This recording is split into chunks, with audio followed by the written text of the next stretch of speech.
Obrigada, Sr. Presidente. Agradecemos já os esclarecimentos iniciais.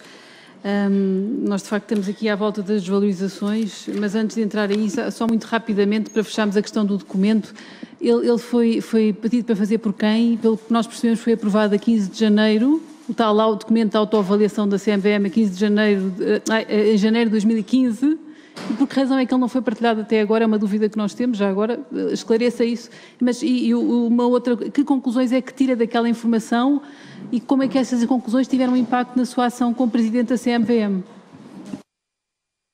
Que conclusões é que retirou dessa informação, portanto, que à partida foi aprovada em Conselho de Administração em janeiro de 2015, e que influência é que essas conclusões tiveram na sua ação, ou que essas informações, ou que conclusões é que retira as principais, se conseguir identificar?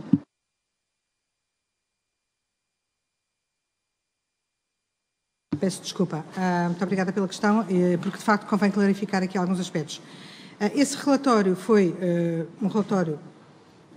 um documento, chamemos-lhe assim, solicitado da iniciativa do Dr. Castro Tavares enquanto Presidente do Conselho de Administração, que entendeu que deveria ser reunida toda a informação existente sobre aquilo que a CMVM fez e não fez, ou não teria feito, durante esse período pré-resolução. Foi esta a origem do trabalho. A minha intervenção neste trabalho foi uma intervenção, como disse, de reunir informação, portanto havia vários departamentos, não estou a exagerar se disser talvez 5 ou 6 departamentos cuja atuação era necessário, desde emitentes, departamento jurídico, intermediação financeira, fundos de investimento, comunicação e reclamações, que estavam juntas na altura. Portanto, uma série de departamentos junto das quais era necessário reunir informação, vagamente o Departamento Internacional também, e portanto, o objetivo do trabalho conduzido a várias mãos, porque aquilo que ali está, repito, é um repositório de informação que veio dos diversos departamentos, dos diversos diretores, dos diversos arquivos, etc. E, portanto, o trabalho foi um trabalho, aquele que foi, enfim, em que eu tive intervenção, mas que não pode de forma nenhuma dizer-se que é um relatório da minha responsabilidade ou por mim coordenado, foi reunir informação. Reunir informação sobre as ações de supervisão, sobre as dúvidas que tivemos, sobre os momentos em que ocorreram contactos ou reuniões com o Banco de Portugal, conhecimento que se teve. Portanto, informação desta natureza. O relatório é neutro, diria, vamos lá ver, houve depois, como disse, uma série de, tanto que a minha intervenção eu penso que cessou ali por volta de junho ou julho, e depois o relatório veio a ser aprovado muitos meses depois, e portanto houve ali uma série de atuações junto desse documento, enfim, aos quais eu sou totalmente alheia, mas penso que não permite retirar conclusões nenhumas, porque é factual. O que diz é, a CMVM fez isto e aquilo, tivemos aquela reunião, recebemos aquele telefonema e por aí fora. Portanto, penso que não há muitas conclusões, visto daqui, penso que não há muitas conclusões a retirar.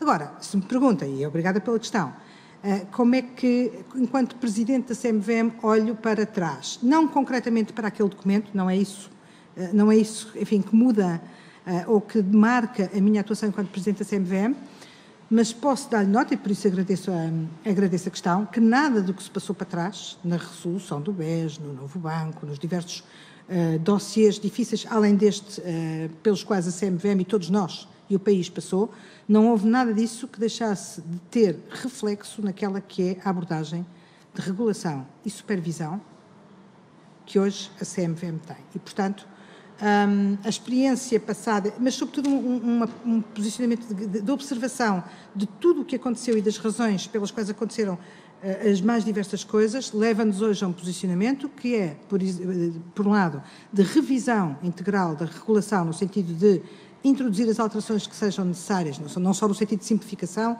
e agilização, mas de introduzir as alterações que sejam necessárias para adaptar a regulação àquilo que são as necessidades, mas, sobretudo, uma abordagem de supervisão que eu diria que evoluiu num sentido bastante diferente ou inovador, muito mais focada nos riscos e, portanto, hoje há na CMVM um exercício permanente, contínuo, de identificação de riscos de toda a natureza, e temos um departamento neste momento focado e pessoas focadas exclusivamente nesta matéria, de identificação de riscos para a garantir, na medida possível, não quer dizer que não haja falhas, haverá sempre, garantir na medida possível que estamos alerta para os riscos concretos ou abstratos, áreas de supervisão, entidades, riscos reputacionais, etc., para que a supervisão se foque primordialmente e que todos os anos definimos prioridades de supervisão que são orientadas por esta identificação permanente de riscos. E isto é uma lição, resulta das lições do passado. O supervisor, e agora falo contra mim, os supervisores em geral, os supervisores financeiros têm uma tendência, enfim, eu acho que é essencial, de um certo, não diria autismo, mas uma certa vida dentro de uma torre de marfim. E isso tem implicações, ou pode ter implicações muito graves na forma como se faz supervisão, se não formos, primeiro, se não reconhecermos que essa tentação ou essa tendência existe e se não a soubermos combater. É isso que temos estado a fazer permanentemente, procurando, não podendo garantir, naturalmente, tendo à disposição novos dispositivos regulatórios, como por exemplo a DMIF, que efetivamente é um instrumento poderosíssimo de gestão de todas estas situações, mas não nos enganemos, não há regulação que impeça situações graves como aquela que nós conhecemos que aconteceu com a BES, se não estiverem reunidas muitas outras condições. E, portanto, a identificação permanente de riscos é uma lição que aprendemos com os vários passados e que mudou a forma de olhar para a supervisão, foco naquilo que é prioritário, foco nos locais e nas entidades onde existe mais risco, foco numa dimensão prudencial, que é uma novidade também na CMVM, atenção, a CMVM foi sempre se assumiu como um supervisor comportamental, verificação dos comportamentos das atividades no mercado, proteção do investidor, não deixámos de o ser, mas há uma dimensão que é inevitável para o supervisor, que é perceber os problemas a montante. Quando é que a entidade está suficientemente dotada de meios, de sistemas de controle interno, de administrações idóneas, capazes e recomendáveis, governance, fundos próprios, toda esta realidade, isto é novo, mas estamos convictos de que a supervisão comportamental por si só é insuficiente para fazer face a determinados riscos. Não estamos lá ainda, se me perguntar, estou em final de mandato, se o caminho está feito. Não está feito. Começámos a percorrê-lo e espero que quem vier a seguir o continue. Mas, portanto, há uma aprendizagem com o passado, não a negamos de forma nenhuma, incorporamos-la na nossa forma de ser, nas nossas prioridades de supervisão, da forma como fazemos supervisão e como ligamos todas as atividades dentro da CMVM. Só mais uma nota, uma preocupação muito grande com uma comunicação e uma proximidade, uma comunicação muito aberta e muito eficaz no sentido de explicar tudo o que a CMVM faz, para que não haja dúvidas nas operações, nas decisões, etc., o mais possível, porque isso consideramos que é o nosso maior contributo para a proteção do investidor, que é permitir ter, mais uma vez, todos os instrumentos para compreender que tipo de proteção existe, não existe, porque é que certas decisões são tomadas e não são tomadas. E, portanto, ligar todas as peças. Muito bem. Então, entrando agora na questão que nos tem causado aqui alguma perplexidade e que tem andado muito à volta desta comissão de inquérito, que é a questão das desvalorizações dos terrenos, principalmente tentar perceber este fenómeno, como é que isto acontece. Eu gostava de ter a sua opinião sobre isto. Como é que é possível o mercado imobiliário estar a subir em 2017, 2018, 2019, atingiu o pico e continua, portanto não continua a subir, mas continua nesse patamar de pico, e os fundos imobiliários ligados ao novo banco estarem a desvalorizar? Antes de entrar em detalhes, eu gostava de saber se isto lhe causa alguma apreensão, como é que olha para isto ou como é que entende isto de alguma maneira.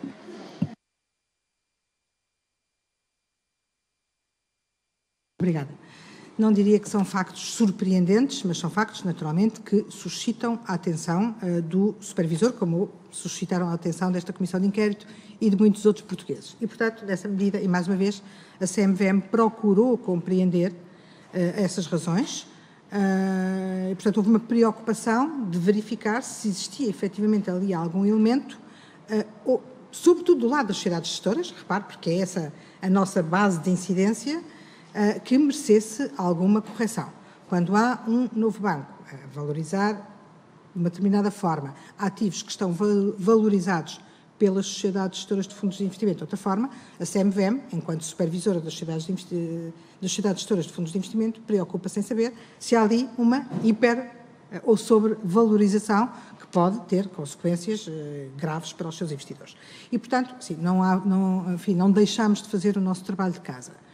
E este trabalho de casa conduz a conclusões que são aquelas que a CMVM pode retirar e deve retirar, do ponto de vista das entidades sujeitas à sua supervisão, que são as sociedades gestoras de fundos de investimento, que esta diferente valorização feita por uns e por outros, decorre de pressupostos de valorização diferente, como já disse. Por um lado, há métodos diferentes de contabilização e de avaliação. O método dos custos, o método dos cash flows descontados, o método do rendimento, e qualquer uma delas é legítima e à face das normas contabilísticas e de avaliação. Eu sou jurista, mas hoje já consigo perceber que essa é uma possibilidade e que conduzem a resultados diferentes sem que isto cause grandes surpresas. É um resultado possível, dependendo do método que se utilize. E o método que se utiliza tem que ver também com a finalidade económica de detenção destas unidades de participação ou destes ativos. Uma coisa é uma sociedade gestora deter os ativos por longo prazo, com uma perspectiva de exploração de rendimentos, de valorização ao longo do tempo, etc. Outra coisa é ter o mesmo ativo, uma pressão, enfim, que não vale a pena ignorá-la, porque ela está nos relatórios da Deloitte, uma pressão dos supervisores prudenciais, designadamente do Banco Central Europeu, para uma alienação rápida daqueles ativos, e rápida é em 12 meses, e tendo em conta os ativos de que se trata, uma alienação em 12 meses é aquilo que nós chamamos uma fire sale, e uma fire sale produz uma desvalorização, e, portanto, há pressupostos diferentes, pressupostos que têm que ver com o tempo de detenção e de alienação, pressupostos que têm a ver com taxas de desconto diferentes, mais elevadas ou menos elevadas, pressupostos que têm que ver até, e vamos lá ver que se trata, numa grande maioria dos imóveis de que estamos a falar, são projetos de desenvolvimento que não estão, alguns deles não estão construídos, não estão sequer começados, e, portanto, uns assumem a sua exploração em determinadas condições, outros assumem a sua exploração noutras condições. O que a CMVM conclui? Que a avaliação feita pelas sociedades gestoras, e essa é a nossa grande preocupação, muito embora toda a outra preocupação seja legítima também, a nossa conclusão é de que a avaliação feita pelas sociedades gestoras, aliás desafiada depois pelos próprios, como sabem, a Caixa Geral de Depósitos, fez este exercício, mas em vez de recorrer a avaliadores externos, como foi do Novo Banco, fez ela própria este exercício e deu uma redução de 7%. E, portanto, os outros bancos que têm ativos idênticos em carteira também têm desafiado, de certa forma, face às obrigações e deveres prudenciais a que estão sujeitos, também têm desafiado essas valorizações. Diferentes métodos utilizados e diferentes pressupostos, sobretudo, repito, tempo de detenção, taxa de exploração, taxa de ocupação dos hotéis, o campo de golfe que não caso é valorizado a 0% porque se entende que ainda não está finalizado e, portanto, não foi licenciado. Bom, tudo isto são pressupostos diferentes e que resultam nesta circunstância. As razões pelas quais o Novo Banco valorizou de forma diferente, enfim, é algo que não está no perímetro nem no espectro de julgamental da CMVM e, portanto, não o fazemos. Fazemos uma análise objetiva sobre a aceitabilidade, razoabilidade das avaliações conduzidas sob a nossa supervisão e concluímos que, tanto quanto é do nosso conhecimento e daquilo que foi possível conhecer, e daí que tínhamos também solicitado ao Novo Banco que desse informação adicional sobre a valorização de determinados ativos, designadamente pressupostos utilizados em informação qualitativa, não só porque o mercado devia conhecê-la, como porque nós, CMVM, devíamos conhecê-la também. A conclusão que fazemos, e esta é uma conclusão tão segura quanto estas coisas podem ser seguras, mas naquilo que está no nosso âmbito de supervisão, a conclusão é diferentes pressupostos conduzem a diferentes avaliações, diferentes circunstâncias, diferentes contextos, diferentes objetivos económicos de detenção do ativo conduzem a avaliações diferentes, mais conservadoras, ou em alguns casos até mais do que isso, mais do que conservadoras, menos conservadoras, mais desafiadoras, menos desafiadoras. Se existir alguma coisa nestas avaliações que seja totalmente fora daquilo que é aceitável ou razoável, naturalmente que a CMVM, de uma forma ou de outra, através das suas competências de supervisão, se estiver tratamento ou através de moral suaja, chama a atenção às entidades em causa. A conclusão a que podemos chegar até agora, de todo o trabalho que fizemos, e foi bastante extenso e bastante profundo, de conhecer as razões de cada uma das avaliações, é de que tudo isto resulta, efetivamente, destas diferenças de pressupostos. Mas continuando então nisso, portanto, estava a dizer que os outros bancos também fazem, até entendo que assim seja, mas o grande problema aqui é que nós pagamos, os contribuintes são chamados a pagar quando há estas desvalorizações porque tem impacto nos rácios do novo banco e, portanto, essa é que é a parte chata de todo este filme. E, portanto, quando diz que os pressupostos mudam, eu queria tentar perceber um bocadinho melhor quais são estes pressupostos, porque, na verdade, realmente temos os 3 métodos, não é? Portanto, é o comparar preços, em que nós vemos que há um avaliador que vai buscar preço a um lado, outro vai buscar ao outro, mas sempre assentes em imobiliárias, portanto é aí que eles vão buscar no método comparativo, ou então o método dos custos, e aí o que é que altera? Altera as taxas e altera o tempo, mas isto são decisões subjetivas, absolutamente subjetivas e pouco científicas. São decisões de quem pede a avaliação. E mesmo os próprios peritos avaliadores de imóveis, dentro de certos limites de razoabilidade, não são eles que vão decidir. Por exemplo, se um hotel que ainda está em construção vai ter 50 quartos de 30 metros quadrados e vai ser um hotel de 5 estrelas, ou se vai ter 92 quartos de 2 metros quadrados. Estes pressupostos são dados pela administração, enfim, são dados por quem pede a avaliação.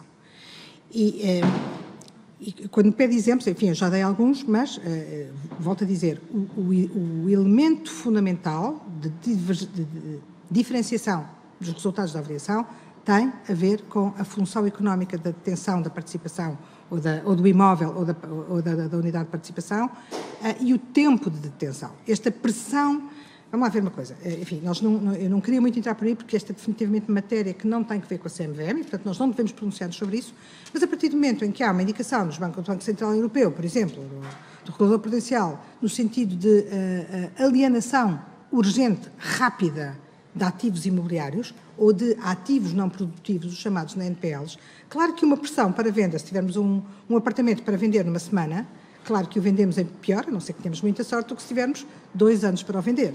Pronto, e este eu diria que é o elemento fundamental que vemos em todo lado. Há diferenças enormes entre o pressuposto do tempo de detenção. Depois há outras variações. Se eu puder, porque realmente eu preocupo mais uma vez menos as vendas, porque apesar de tudo a pessoa pode pôr em causa e tal, mas tiveram processos de concurso, foram feitos os pedidos às câmaras, queriam ou não queriam, se tinham ou não tinham a prioridade de compra, portanto isso preocupa menos as vendas do que as desvalorizações dos tais terrenos que dizem desenvolvimento. Porque essas desvalorizações, esses terrenos são os que têm o maior potencial de valorização, precisamente. Portanto, TCOs que de 1000 passam para 100 mil com alguma facilidade. Têm um grande potencial de valorização por oposição a uma coisa que já está construída. E por isso é que é muito importante, não é? Portanto, ver os tais 3 métodos comparativos da avaliação imobiliária e andar nesses 3 métodos e tentar perceber como é que eles dão saltos uns para os outros.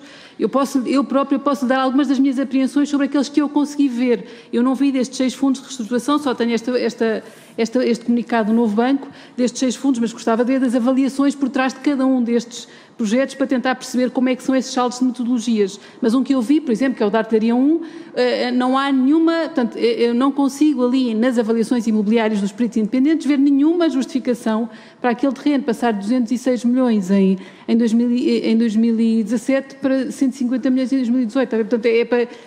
Bom, enfim, não consigo caso a caso e ativo a ativo justificar essa diferença, mas, como lhe tenho estado a dizer, ela é justificável sempre, tudo aquilo que vimos, com a utilização de diferentes pressupostos. Se, por exemplo... Mas, desculpa, só para eu perceber, quem é que faz esta verificação? Por exemplo, há esta desvalorização, alguém vai ver tecnicamente estas avaliações e vai ver se isto aqui faz sentido ou não?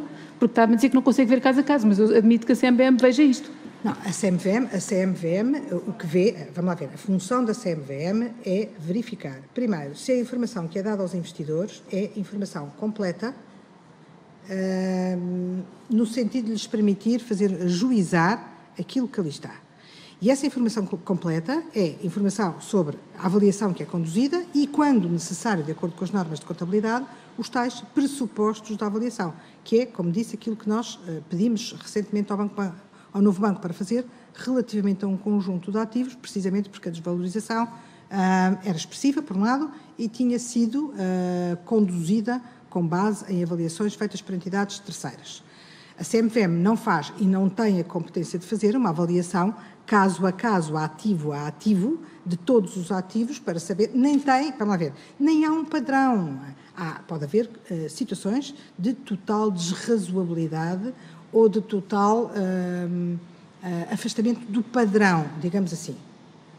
dentro daquilo que são padrões relativamente amplos, o jogo, se quiser, entre aspas, dos pressupostos utilizados, sobretudo quando se trata de projetos em desenvolvimento, cujo futuro pode ser equacionado de uma certa forma, numa forma otimista, de longo prazo, considerando o rendimento futuro, como é o caso, normalmente, quando se tem uma unidade de participação sobre ativos dessa natureza. Ou se tem o mesmo ativo e há uma indicação para vender amanhã, isto produz desvalorizações brutais. Há depois outros elementos, como referi na minha apresentação inicial. Por exemplo, a CMVM concluiu que o novo banco, a partir do trabalho que fez sobre a auditoria independente da Deloitte e tudo mais, de Alvarez e Marçal, com o relatório da avaliação de Alvarez e Marçal e tudo mais, que nós solicitámos ao novo banco, para esse efeito, concluímos, por exemplo, que o novo banco procedeu, por simplesmente, a uma desvalorização de 12,5% de todos os ativos, fez um haircut, utilizou taxas de desconto mais elevadas. E tudo isto, somado, com pressupostos de tensão por tempos diferentes, etc., introduz, de facto, essa diferença. Agora, que fique claro, não há da parte da CMVM nenhum juízo nem negativo nem positivo sobre aquilo que levou a esta atuação. Isto são valorizações feitas para efeitos prudenciais, para efeitos de cumprimento e ir ao encontro de solicitações dos supervisores prudenciais do novo banco e, portanto, sobre isso a CMVM não deve pronunciar-se porque não é da nossa matéria. Não fazemos um julgamento, fazemos uma avaliação técnica da aceitabilidade e razoabilidade daquelas avaliações. Mas nós temos aqui no relatório da Deloitte, diz que, portanto, esse haircut que fala, esse desconto no fundo, foi feito antes de terem recebido propriamente o tal relatório. Portanto, o novo banco fez esse desconto, haircut, sim. Antes do relatório chegar. Não foi depois? Sim. Quer dizer, mas o resultado final, quer dizer, aquilo que interessa para efeitos da preocupação que está aqui presente não é se veio do relatório da Alvarez e Marçal ou se veio do novo banco. É uma abordagem à valorização dos ativos, que é uma abordagem decorrente de um certo contexto. Ouça, é só para tentar, eu estou a concluir de toda a sua intervenção que, no fundo, a CMVM está confortável com isto. Acha que daquilo que viu, daquilo que tentou, está confortável no sentido daquilo que é a sua responsabilidade? É isto? A CMVM concluiu que, relativamente à avaliação feita pelas sociedades gestoras, que é aquilo que está diretamente sob a nossa supervisão, não há nenhuma razão para não estarmos confortáveis. E relativamente à avaliação conduzida pelo novo banco, concluímos que ela é diferente desta valorização que nós consideramos confortável porque utilizaram pressupostos diferentes. Depois, as razões pelas quais esses pressupostos diferentes são utilizados e as consequências, naturalmente, enfim, como supervisores financeiros, não é sobre isso que nós temos que formular um juízo, porque há supervisores que são diretamente responsáveis sobre essa matéria. Não, mas é que eu estou a ficar...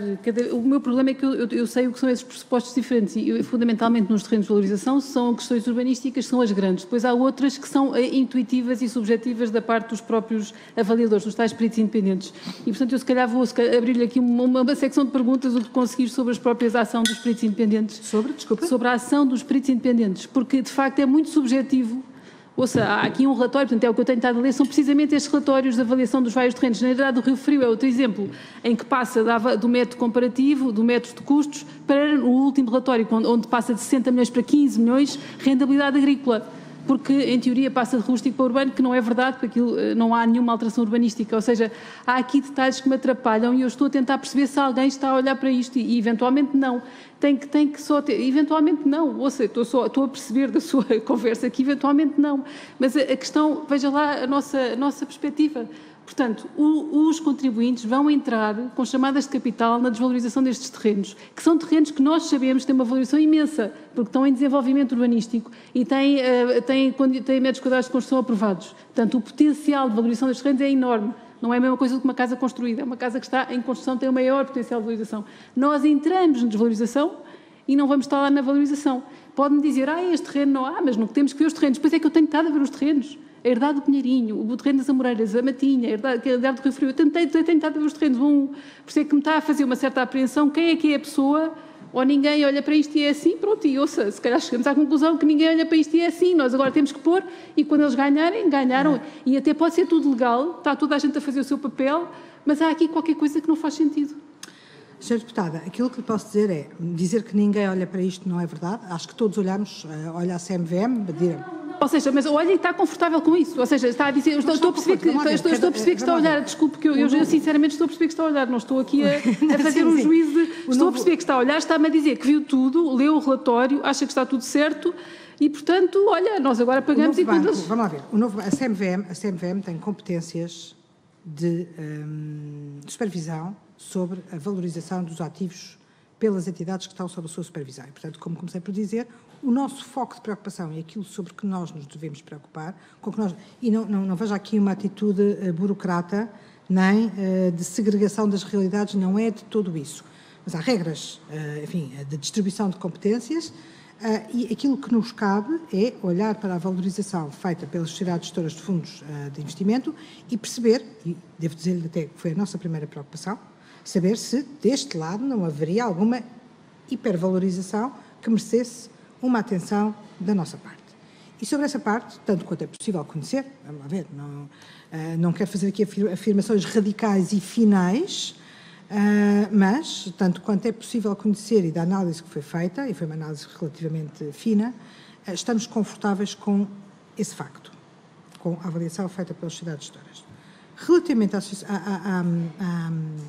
avaliação feita pelo novo banco, e tenho dificuldade em ir mais longe do que isto, porque, como lhe disse, não está sob a nossa supervisão, não é a CMVM que define os rácios, nem que define prudenciais, nem que dá os pressupostos para a avaliação, e, portanto, aquilo que nós podemos dizer é, formalmente, porque mais do que isso não é possível fazer, formalmente, aquela avaliação tem aquele resultado, utilizou um método que é legítimo e pelo qual podem optar e utilizou determinados pressupostos num contexto e numa conjuntura de pressão que efetivamente existe, mas, enfim, mas que é o que é, e que determinaram aqueles resultados. Para além disso, os peritos avaliadores de imóveis, como lhe disse, os peritos avaliadores de imóveis recebem os pressupostos, não os definem. Não são os peritos avaliadores de imóveis que definem os pressupostos.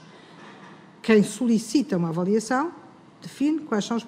Naturalmente, repito, dentro de padrões de razoabilidade e de métodos aceitos e reconhecidos e tudo mais. E, portanto, a avaliação, e aí uma palavra que utiliza que eu não gostaria de deixar passar em falso, que é a palavra da subjetividade, e, efetivamente, estas avaliações têm uma dose de subjetividade relativamente grande. A contabilidade e as técnicas de avaliação não são uma ciência objetiva e devo dizer-lhe, para mim, como jurista, é uma surpresa, enfim, tem sido ao longo da vida, mas é verdade e é o que é, são as normas de contabilidade que o definem como tal. Não é uma ciência objetiva. A mesma realidade pode ser valorizada de forma diferente, dependendo, desde logo, das razões pelas quais detém um ativo e a função económica. E, portanto, é legítimo, diria eu, enfim, é legítimo em abstrato, e não quero aqui tecer nenhuma consideração em concreto sobre a avaliação feita pelo novo banco, sobre as razões pelas quais o novo banco e os contextos no qual o novo banco possui uma determinada avaliação dentro de determinado contexto. Isso é algo que não nos compete responder. O que podemos é objetivamente perceber que esta valorização decorreu da utilização de um método reconhecido com pressupostos que acabaram por se tornar transparentes e são conhecidos. Portanto, são atos de gestão. Repara uma coisa, a CMVM não tem competência para validar, aferir ou sindicar atos de gestão do intermediário financeiro de um banco. Esses atos de gestão terão que ser sindicados pelo mercado, mediante a informação que nós procuramos dar, e terão que ser sindicados a partir de certos níveis, digamos assim, de relevância ou de irrelevância ética, legalidade, etc., pelas instâncias adequadas. Não nos compete a nós avaliar, pronunciarmos e emitir qualquer tipo de julgamento sobre atos de gestão. O facto do novo banco, ou seja quem for, ter decidido que, naquelas circunstâncias, teria de haver, a avaliação deveria ser conservadora, extremamente conservadora, extremamente cautelosa, o que lhe queira chamar, essa é uma decisão de gestão que não compete à CMVM e, em rigor, não compete aos peritos e avaliadores de imóveis, que recebem indicação sobre os pressupostos que devem. Não é sobre os pressupostos que devem usar, é sobre os pressupostos.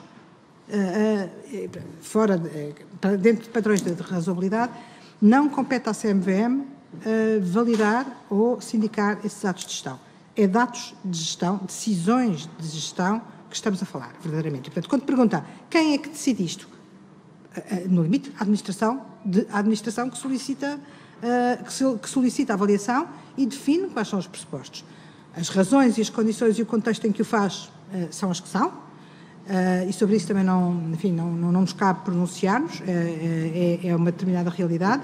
Compreendo perfeitamente a preocupação desta Comissão de Inquérito, que é a preocupação dos portugueses, muito embora tenhamos que depois de introduzir aí algumas variáveis, enfim, já ouvimos aqui nesta Comissão de Inquérito, se não me engano, alguém dizer, bom, não, são os portugueses que pagam diretamente, não é bem assim, porque aqui, enfim, pronto, mas eu não quero entrar por aí de todo, compreendo perfeitamente esta preocupação, é a nossa preocupação, e devo dizer-lhe que raramente tínhamos entrado tão a fundo e tão longe na análise destes pressupostos de avaliação, como o fizemos neste caso, precisamente porque do nosso lado surgiu a preocupação direta como supervisor de perceber se as sociedades gestoras não estavam a valorizar a mais, preocupação direta, mas também a preocupação de retaguarda, digamos assim, ou de contexto, ou da situação em que estamos, de perceber se não haveria aqui alguma coisa, pelo menos ostensivamente, fora dos padrões de normalidade, que pudesse levar aqui a alguma indicação. Também, para concluir, em bom rigor, o Tribunal de Contas diz que isto aqui são contas públicas, não é? Portanto, ou seja, não somos nós da Comissão de Inquérito que dizemos que os portugueses pagam. O próprio Tribunal de Contas diz que a partir do momento, portanto, sobre essa questão, nós estamos preocupados com o dinheiro dos contribuintes, é por isso que estamos preocupados, é só para perceber. Eu vou deixar para a segunda ronda outro rol de questões. Completamente legítima a preocupação, mas não deixe de notar, mais uma vez, que se trata de atos de gestão. E depois poderão concordar com esse ato de gestão, tomar iniciativas quanto à gestão, mas não deixam de o ser. Muito obrigado.